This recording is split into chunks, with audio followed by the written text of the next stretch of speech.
made it interesting in terms of becoming a worldwide famous case is when this memorandum was released in a big newspaper headline in October of 1983, nearly 3 years after the actual events.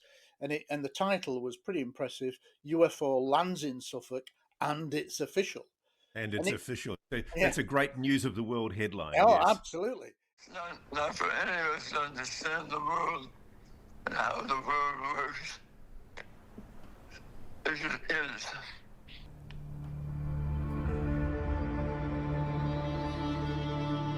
Darwin listed these names as involved in a special committee on flying saucers at the highest level: Dr. Vannevar Bush, Dr. Lloyd Berkner, Dr. Robert F. Reinhardt, Dr. Eric A. Walker, Dr. John von Neumann, and one Dr. Carl T. Compton.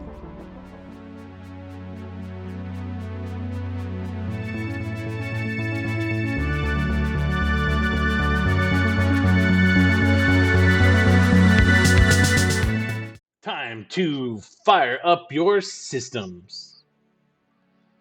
Thanks, team, for all the great work this week, as always.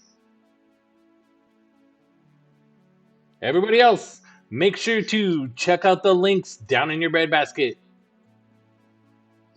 Like, subscribe, and share. Go do all the things. Go do them right now. Come find me, x.com/shotgunmine. At the sDm files on YouTube. Thanks again, everyone. Here we go. He wrote a memo about 2 weeks after the events to the Ministry of Defence because he was told to by the base commander, Colonel Williams. Holt did not want to write the letter. He really wanted to just keep out of it, even though he'd got caught up in the events. But he was told, no, you need to let the British know, because essentially what the Americans were saying was that this had all happened on British soil.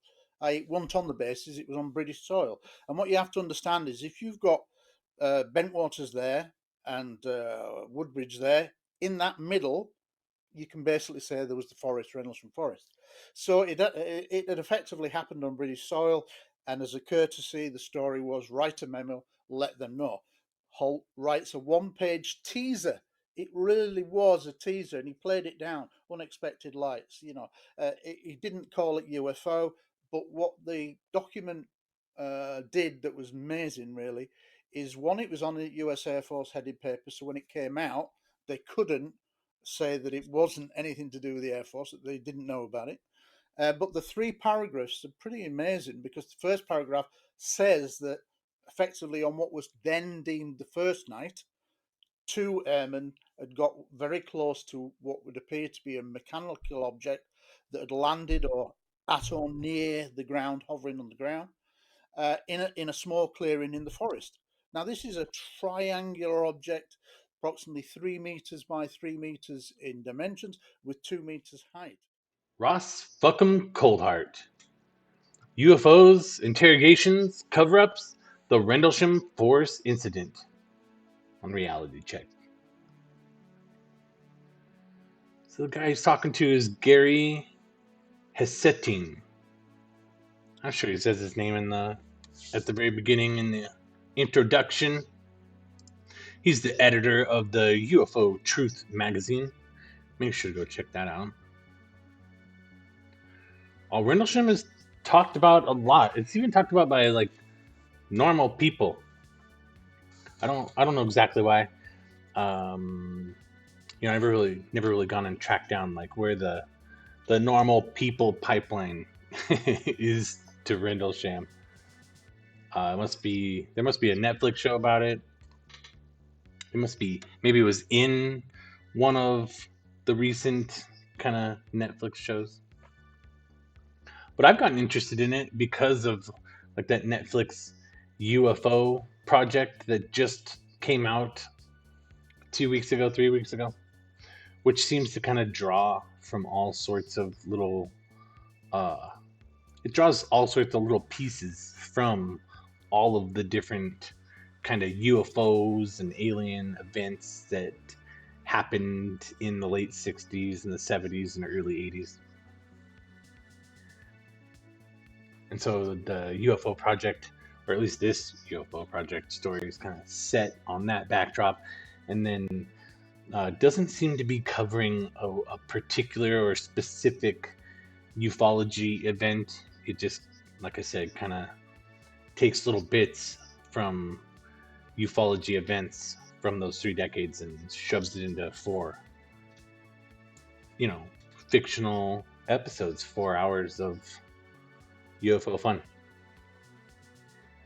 So I don't know if that's why this guy's on here, or if it's just, just his turn. Well, basically, Rendlesham Forest is in between a couple of American, maybe you shouldn't call them American, but I think they are American military bases in England. Maybe they're NATO bases. I don't think they're just specifically considered English military bases, and that's kind of part of the story, because they won't say, like, Nick Pope will show up on things like last week, and Chris Ramsey asked him, was there nukes at those military bases? And Nick Pope said, well, this is the time where I have to say I can neither confirm or deny that information.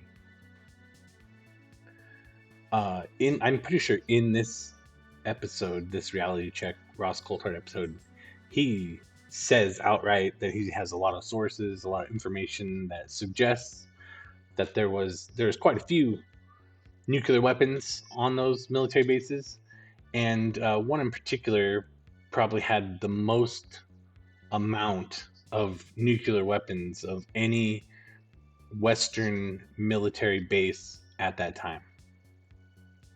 So these were weapons that the West was planning to unleash on the Soviet Union should hostilities break out.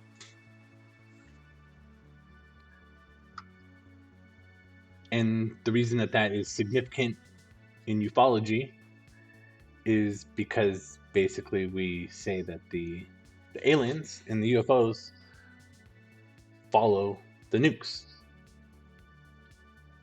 So these aliens, these UFOs, were probably just checking out the nukes, checking out the nuke concentration, keeping tabs on what the crazy apes are doing. And like we've seen a lot of people say recently, even the super smart inside government X-File people don't believe or don't think that the aliens know everything. That they know if the humans are about to start nuclear war with each other or not. So they maintain a very close watch because they don't know. They don't get it. And we don't even know, or the humans don't even know. Right? The humans don't even know if we're about to go have a nuclear war or not. I don't know where the doomsday clock is at right this second, but it's not. If we went and looked at it, it wouldn't be good. It's like 1 or 2 seconds away from midnight, which is, basically the top scientists of the planet are convinced that we're within seconds of blowing ourselves up.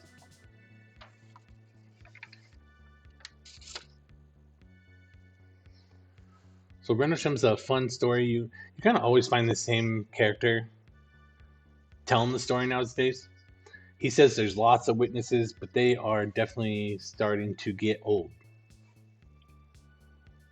So those would be people that were basically my age back in the 80s, which is like, a good solid 40 years ago. So they are getting up there.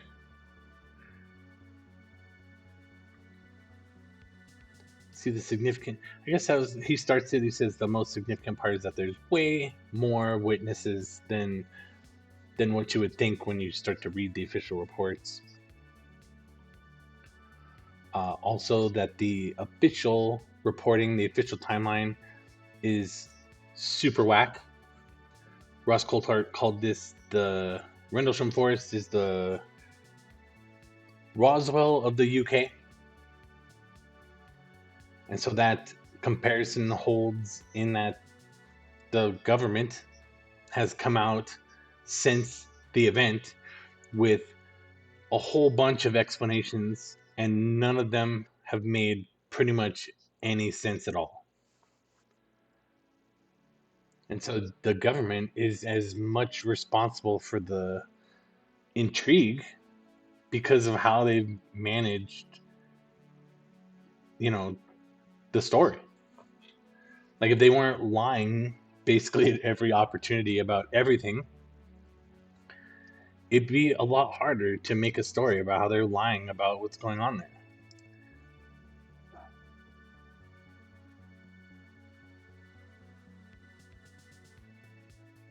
Rendlesham is one that ufologists will bring up, and I will definitely point to, where it seems like we have witnesses that were there during that event that were harmed.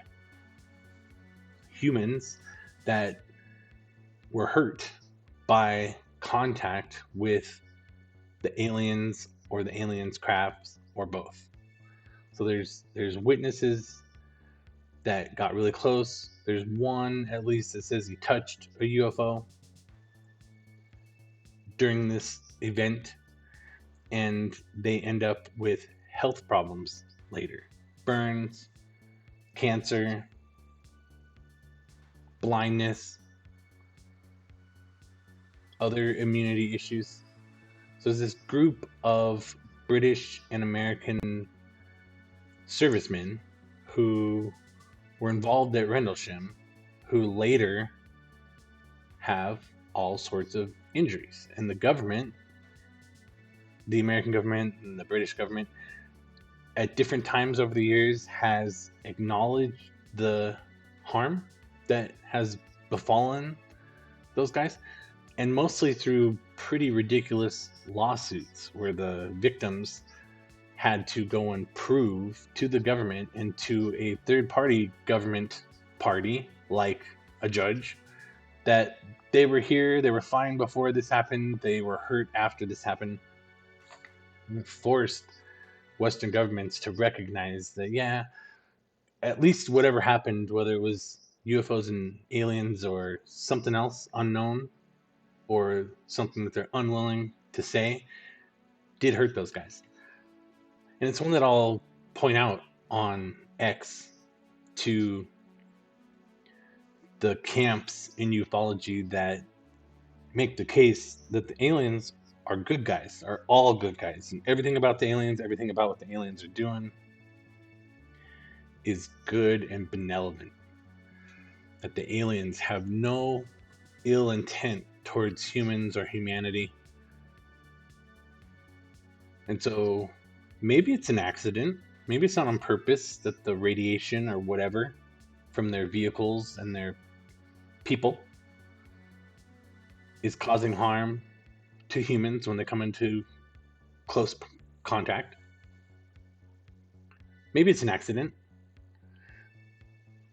But there's still humans being hurt by the aliens if this is aliens.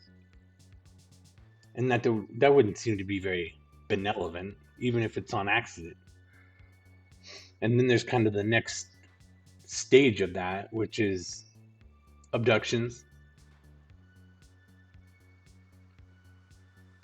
which is pretty hard to argue as a good, beneficial, benevolent thing.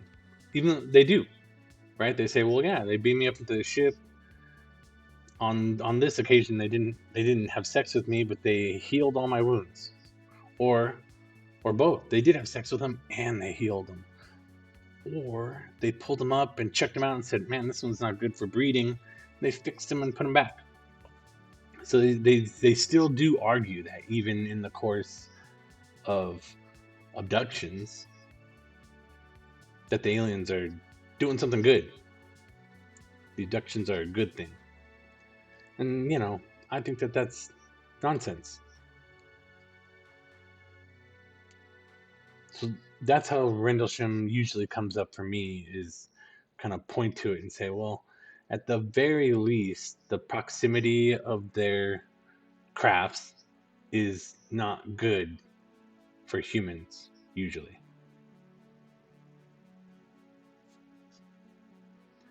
Ross says he's gone to the forest, and I think he said, I don't remember how he said it, but he walked all over trying to look through the forest at all the different places that the witnesses said they were or could see, etc. And that leads him to a part of the conversation where they're talking about the trees themselves, which it's an old forest. It's a particular type of tree that mostly grows there, that when they're mature don't have many or any lower limbs that are much lower than 20 feet. I talk about that. Well, when the two of us go back there and check the place out, there's all sorts of new trees there that have been planted since the incident. And they're mostly a different type of tree, kind of a regular kind of pine tree that most of us would recognize as a pine tree, a forest tree. And those things have pine needles and branches all over them, way below the 20-foot mark. And so their point is that when the incidents happened, the visibility inside the forest was not very low. There's not a lot of foliage in the way. And you can kind of look around the forest. You can see long hallways flanked by columns of tall trees, and you can see for a very long distance and very clearly. It's only kind of a recent thing with the new trees that they've been planting there in very recent years, so they haven't even grown very tall yet, that the visibility inside this forest becomes limited and short. And in all that, they kind of talk to you about the two bases, the military guys running into weird stuff, lights, right? Chasing down the lights, ending up in multiple encounters with flying red things in the forest. Right? They have witnesses that say that they lost time. They've got witnesses that say that they've gone up and touched the red thing. They got witnesses that say they saw triangle-shaped crafts flying around and doing stuff. For some reason, maybe one of them had some type of issue, didn't necessarily crash, but had to do some type of emergency landing.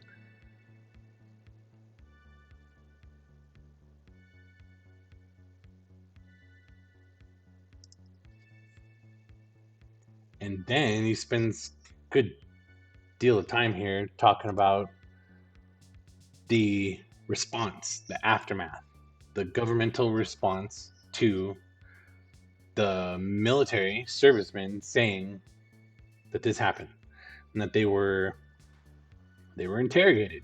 They were interrogated quite harshly for many, many hours. One guy that they talk about in particular says that he was being interrogated for days and days and days. And one particular initial session went for over 72 hours straight, where he was being interrogated, not just questioned. When people say interrogated, I mean, usually when people say interrogated, they're just exaggerating some type of question and answer situation. But an interrogation is not a nice thing. It's whether or not the person being interrogated is telling the truth or not. The people doing the interrogation don't believe that they're telling the truth. It's kind of part of the goal of an interrogation is to determine if the answers to the questions are truthful, but also if they are containing the info that they're trying to get from the person or not.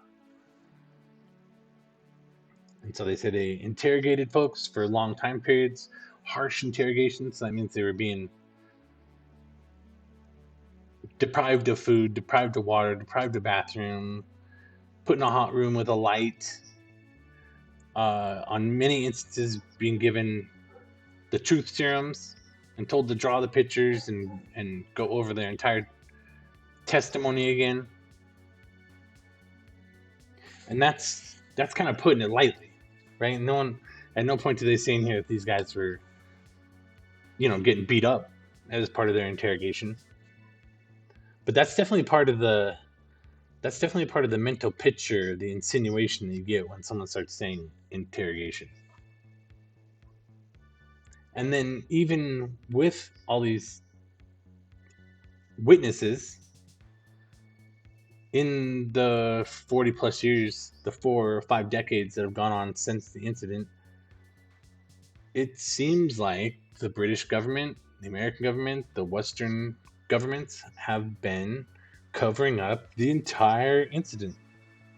And he has lots of examples, right? Basically goes through the entire official timeline and at least from his perspective, shows you that the official report, the timeline has been moved at least 1 day to 1 whole week for every incident.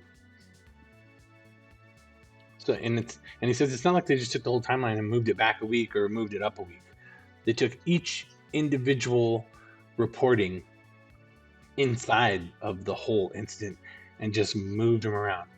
Sometimes a day, sometimes a week, sometimes a couple days, forward or backwards. So not everything is just shifted a day or a week, but everything is shifted around up to a day or a week, forward and backwards, making the whole thing much more murky, much harder to understand, because the timeline doesn't make sense at all. It's like, just like with Roswell, that's kind of the most intriguing and most significant part of the story is the cover-up. Whatever they're covering up, they're covering something up, and the cover-up is proof by itself. So Rendlesham is fun. This is not a long watch, 1 hour. Ross Coulthart is a colorful character. This guy, Gary, he's kind of colorful too. He's just a British guy. He's not like super cool and special like the Australians or whatever.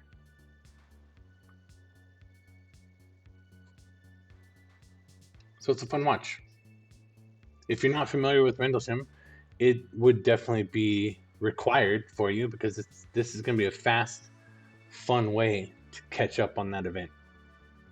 And it's modern, it's current. This was this week. While the Operation Dominic tests were going on in 1962, an Avco Mark IV reentry vehicle attached to an Atlas 8F missile was being tested at Cape Canaveral in the Atlantic Missile Range in September. This is the footage that was taken from that test.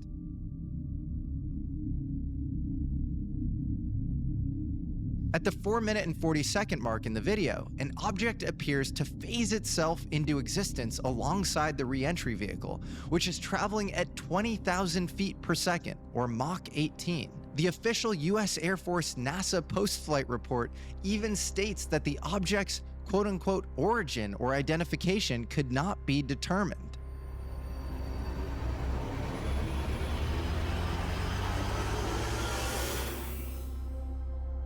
The very next month after this Atlas test at Cape Canaveral, the Atomic Energy Commission conducted the Bluegill Triple Prime test in October of 1962 in the Marshall Islands. The point is, this was the backdrop for the Bluegill tests, one in which the military, scientific, and political elite in America were well aware of the connection between UFOs and nuclear weapons. Anyway, when the incoming missile reacted to this blast of X-ray, at that moment, the report said this appeared to knock down this device, they called it. I said, the tag alarm. And so I didn't react to it with shock. I thought, let's find out what that was. And was Jesse Michels interviews presidential advisor Harald Malmgren. And let's find where it says in here. It doesn't say in here. All right, there's a lot of words in the description. But this is released, after he died. And it came close to breaking the internet. So this released earlier this week. It's 4 hours long. Malmgren's been documented over a very long career as having publicly said many, many times that he doesn't know anything about UFOs. Didn't do anything with UFOs. Doesn't know anything about UFOs. And the 4 hours of this video is literally 4 hours of him saying, yeah, I did. And so it's being kind of advertised by Jesse Michels as a deathbed confession. And it's not really a confession. They very casually discuss all sorts of stuff that ufology has been talking about and openly documenting for the last 9 decades. And so that's kind of significant. Everything that we just said there, that this is one of the guys who was involved in all of the things, and every opportunity he's had up until now to blow a whistle, to tell us the truth, to disclose, to give us some of the goods, he has said no. He's passed on every one of those. Even when the internet was exploding earlier this week for all sorts of reasons, but that have to do with Malmgren, I had people on X, reacting and replying and reposting smartest comments I had made to Malmgren about a year ago or a year and a half ago when he came out and replied to some other allegations of his involvement with UFOs. And he had said in his, 2-sentence X post that he has never had anything to do with UFOs, never had any knowledge of UFOs, and is not involved with anything UFO related at all. And that was, like I said, that was a year ago, that was a year and a half ago. And they mention in this interview, they mention that X post because it was in reaction to a controversy that was going on at the time of people's Wikipedia pages being edited incorrectly. And it's like someone had put on his Wikipedia page, hey, this guy knows about UFOs. And he replied and said, no, I don't. And so I'm pretty sure that's what the gist of what was being talked about a year ago or 2 years ago was that I guess some UFO folks had added some info to his Wikipedia page that was then deleted or modified. And he came out to set the record straight. And that's real funny because in the wake of this video, which was like a Tuesday release, probably. So by Wednesday night, Thursday morning, we've got Harald Malmgren and his daughter, Pippa Malmgren. Their Wikipedia pages have been nominated to be deleted. And then like the very next day, Thursday, we got Christopher Mellon in there also getting his Wikipedia page deleted. And by Friday, everyone's been deleted. There's a huge outcry from UFO Twitter this week over the attack on Malmgren, Pipa, Christopher Mellon. So the last time I seen UFO Twitter have any type of unification whatsoever was when Grush showed up and Klippenstein released his police report and medical info that was publicly available, and he went and found based on a insider tip. And UFO Twitter had the Teal Ribbon campaign to support veteran David Grush from the baseless attacks on him. You know, which turned out to be kind of nothing, right? That in no way, unless you were really trying hard, would any of that have impinged his credibility, whatever that was. But UFO Twitter went ape shit over it. It was everywhere. It was everyone. It was very few camps in UFO Twitter were not on board. At least that's what it looked like. And so same thing this week with, and I think the final straw was really Christopher Mellon, because the argument I've been making this week on X is that Harald Malmgren is not immune to criticism in the ufology world because he's dead, even though he just died. And I suspect strongly that that's part of why they're calling this a deathbed confession, and it's been timed in this manner, was to try and make it something that you weren't allowed to criticize. And a lot of people were criticizing his testimony here.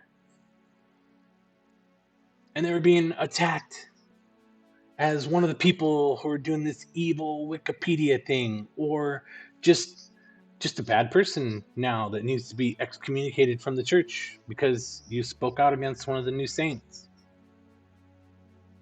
But this is a guy who is,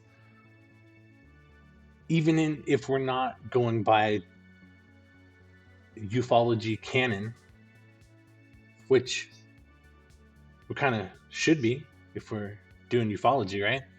But even if we're not going by ufology canon, this is one of the guys. This is one of the whiz kids. This guy is involved at the deepest, most sensitive parts of the United States government over the last 8 decades.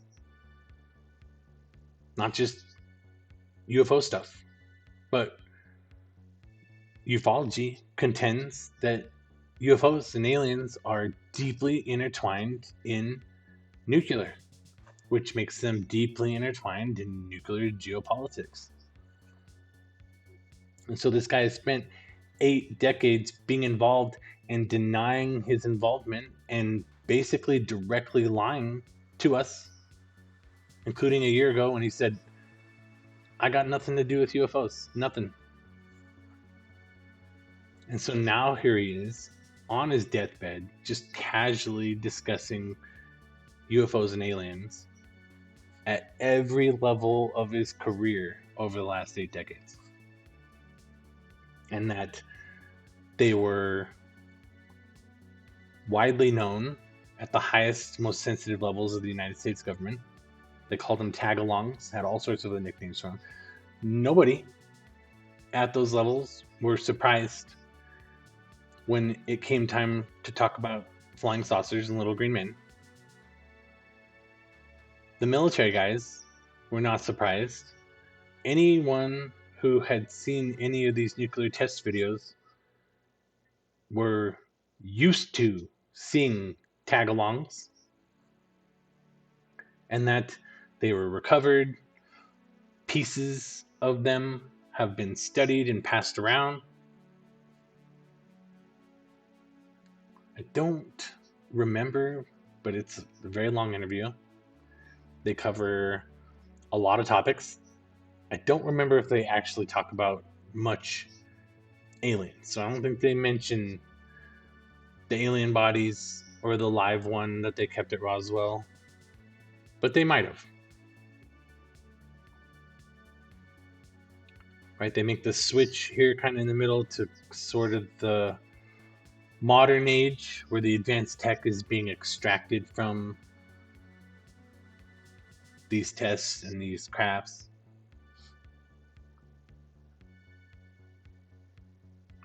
They got a good section here about Tesla and Brown, where they mention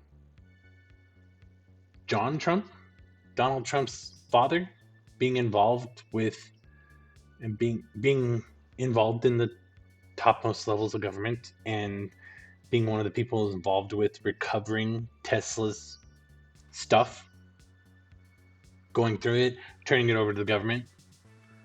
And Malmgren says, I don't think John Trump had much to do with the stuff. He just went and got it, secured it, did his job, and deposited it in the next part of the conspiracy. Like I said, there's so much in here. It's a 4-hour interview. It's actually pretty tough to make it through the whole thing. It took me many days. Because it's long. They cover so much stuff. But also, Harald is obviously not in the best of health. And he talks about it many times in the video.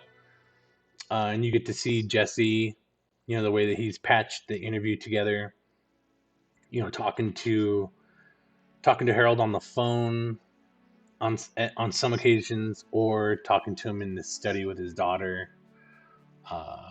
In some cases, it's really hard to kind of understand what Harald is saying sometimes because of the way that he's talking. And his daughter's there to kind of like clarify or sort of keep him on track. And they'll do a cutaway where Jesse Michels will then do a segment that kind of clarifies what they were talking about.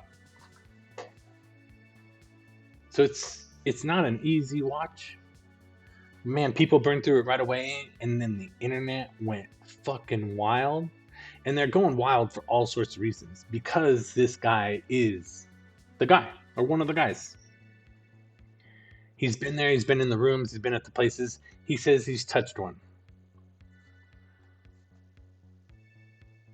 And he's iconic because this is an old guy who's one of the guys who, when we turn to the ufology chapter, this is one of the guys who's part of the conspiracy.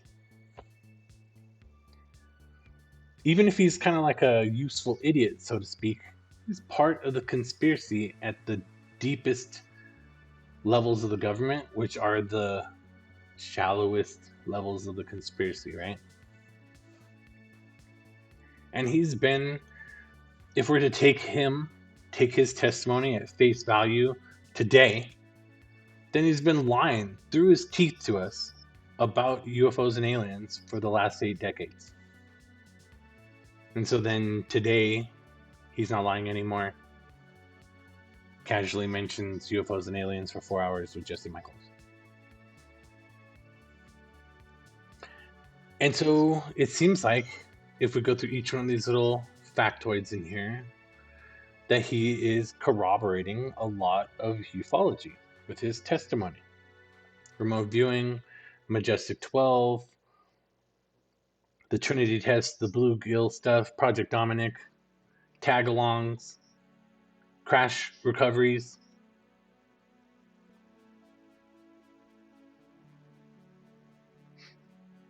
And the initial sensationalism is that this is a guy in the room with the generals who stopped him from nuking Russia over the Cuban Missile Crisis.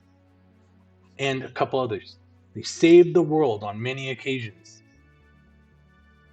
And now he's telling us the truth.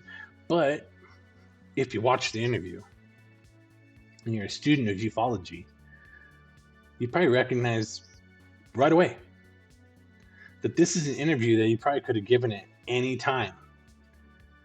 And what I mean by that is that he, at no point in here does it seem like he's breaking any rules. that he's saying things he's not allowed to say, that he's talking about stuff that is not already known widely via ufology over the last 8 decades. Nothing in here seems to be stuff that we're going to go find a bunch of ufologists that say he's lying about. Probably we'll go get 10, 20, 100 ufologists, put them in a room, make them watch this interview. They're going to say, yep, he just corroborated 48 things that we already knew about, that we already have tons of testimony, tons of evidence, tons of documentation, tons of discussion.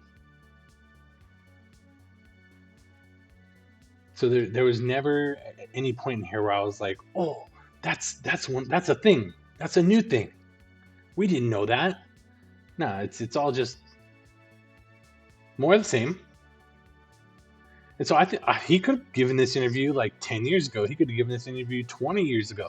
He could have given this interview 30 years ago, 40 years ago, and probably still not broken any rules. Unless, I guess we don't know. 40 years ago, 30 years ago, 20 years ago, 10 years ago, he was told no, you're not allowed to go out and say that. So maybe because he's about to die, they said, yeah, you can go out and say this stuff. So it's very Grush-like, right? Just a guy who was there in the rooms, reading the books, being around the people.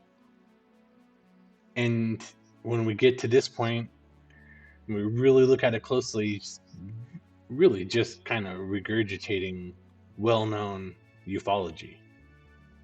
And it's being done in a way that's making it something you're not allowed to criticize within ufology, because he's a dead guy. But yeah, he kind of is in that. If we put him right in the same column with all the other guys who came out from the government, who were in the know, who come out way the fuck after the fact and say, yeah, I've been lying for 80 years, but all of this shit's true. But I won't tell you anything new. I won't let any cats out of any bags. Because all these cats are already out of the bag. So the real explosion on the internet was, oh wow, this is one of the guys. He's super important. He was there in all the fucking rooms. He saved the world.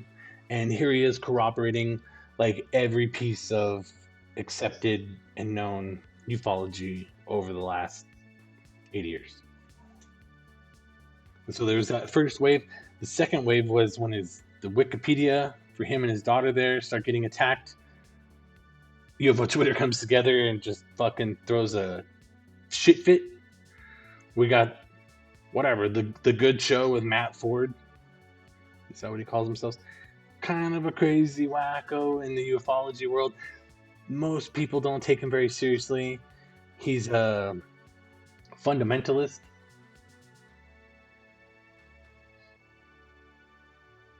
And you got him leading the charge against the bad actors around Wikipedia that are making these edits and attacks. And then as this is happening, and everyone in UFO Twitter is kind of supporting this outcry, because like Bob Lazar or a bunch of other cases that we can mention, the cover-up itself becomes the more intriguing and persuasive evidence of what's being covered up. So the fact that his Wikipedia page, after decades and decades and decades, is going to be deleted because he came out and said he touched a UFO is a big deal. It's as much of a big deal as, for some reason, even if the guy was lying, motherfuckers went into Bob Lazar's yearbooks at the place he went to school and cut his picture and name out of the physical yearbook. That's weird. And that one little piece right there makes what Bob Lazar is saying true, even if it's not. It makes it more true than the actual testimony did. And it's the same thing here. Like, I think he would have been a lot more immune to criticism because of his death and his deathbed confession if whoever the fuck it was out there didn't go after his Wikipedia page. But then they did, which made him legit incredible, even though he's been lying to us for 80 years. You lied to us for 80 years. You work for the government. You come out and give an interview to Jesse Michels. Suddenly you're a ufology saint. And so the attack on his Wikipedia page did the exact opposite of what it was supposed to do. Unless it's really like, it's a long con. And then right on top of that, Christopher Mellon's page gets blown out of the water, deleted. And they mention, I think they're talking about Christopher Mellon's dad or grandfather, who they showed Jesse Michels in here holding up a cane at some point. And that's Christopher Mellon's father's or grandfather's cane that was given to Malmgren by some other Mellon family member. Because they're all from the same place. And all these families know each other. Try and get there it is. Oh, it's not there. He's just holding it for a while. And that's just it's such a weird little thing. Why is Chris Mellon's page deleted now? He was just mentioned in this interview, but he knows him. It's like someone's hasn't had the right opportunity to take out Christopher Mellon's page yet, and this just happened to be the right opportunity. And if you watch, and I don't want to watch Matt Ford, but you watch Matt Ford talking about Wikipedia, and it's the same group of people, the same editors in there with their tags attacking Christopher Mellon's page and deleting it, that nominated and edited and then deleted Malmgren's page and his daughter's page.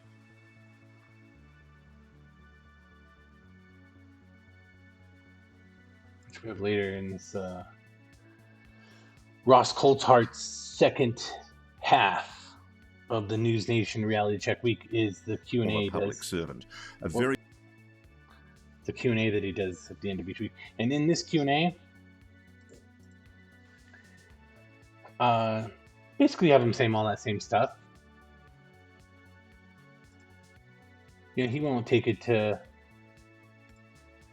There's something to criticize there, and Ross never takes it to this point. But there's something to criticize in a guy who's been lying to us for 90 years, and then pops up one day and gives an interview saying everything else I've said up till today was a lie.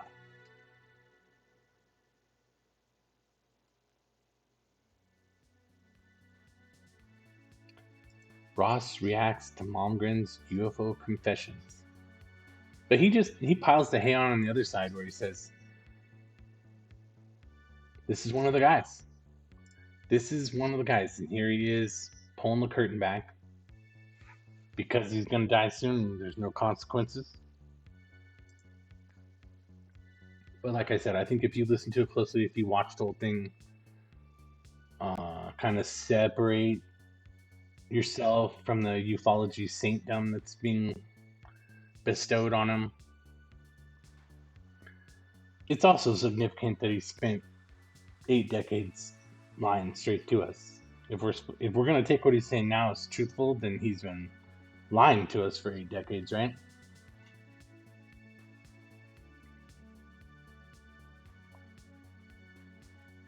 Probably time for another one of them teal ribbon campaigns, y'all. And it's not even that bad anymore, because teal ribbon campaign used to basically cause another round of MH70, but Ashton Forbes has been so amazingly platformed by all of his detractors that we get another round of MH370 no matter what, every day, right? So it's not being caused by the teal ribbons anymore. So there you go. That's big news. You could you spend hours and hours as a ufology student, 4 right here just trying to listen to the thing, but it'd probably take you more than 4 hours, honestly, to get through it. And then you got another 12 to 24 hours of X, of all this other related stuff that goes with it to get through. So this is some serious ufology stuff. It touches on everything. It touches on the conspiracy, the cover-up, every kind of camp in ufology as well. So it's hard. It'd be a hard thing to get away from, but at the same time, there's so many clips, so many people talking about it, that maybe you don't even need to spend that 4 hours to start with, right? But it is interesting. It is fun to get the info from the horse's mouth, so to speak.